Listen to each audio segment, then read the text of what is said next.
Hello and welcome to The World Now. I am Nifemi Oguntoye. Ukraine's operation into Russian territory is now in its second week. And according to President Volodymyr Zelensky, troops are continuing to push further into Russian territory. A state of emergency has also been declared in a second Russian region, Belgorod, where homes have been damaged in drone attacks and shelling. We have more in this report.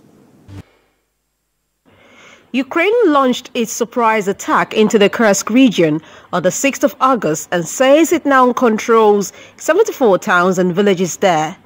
It is Ukraine's deepest and most significant incursion into the country since Moscow's full-scale invasion began. President Vladimir Putin has accused Ukraine of committing crimes against Russian people and said Kiev will receive what he called a worthy response. The Russian border region of Belgorod declared an emergency today after new attacks by Ukrainian forces, with Kiev claiming control of hundreds of square miles of Russian territory after its rare cross-border incursion. Поэтому принимаем решение с сегодняшнего дня на всей территории Белгородской области с целью дополнительной.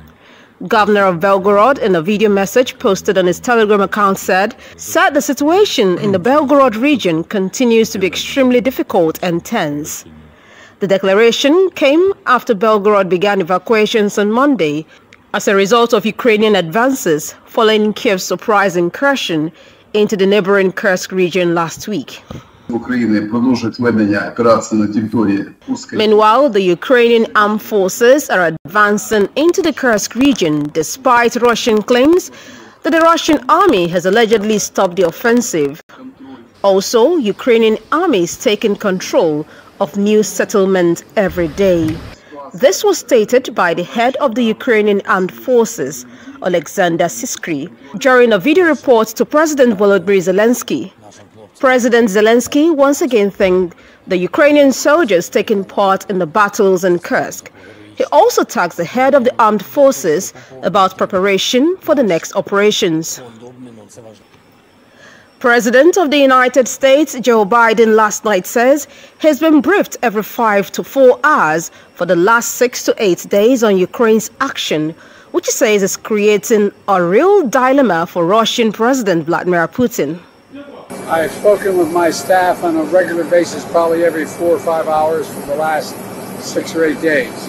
And it's creating a real dilemma for Putin, and we've been in direct contact, constant contact with the Ukrainians. That's all I'm going to say about it while it's active.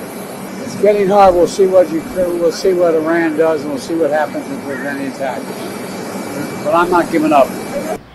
And for fear of a possible Russian retaliation, people are not only being brought to safety in Kursk. Villages on the opposite side of the border in the Ukrainian province of Sumy are also being evacuated by the Ukrainian government.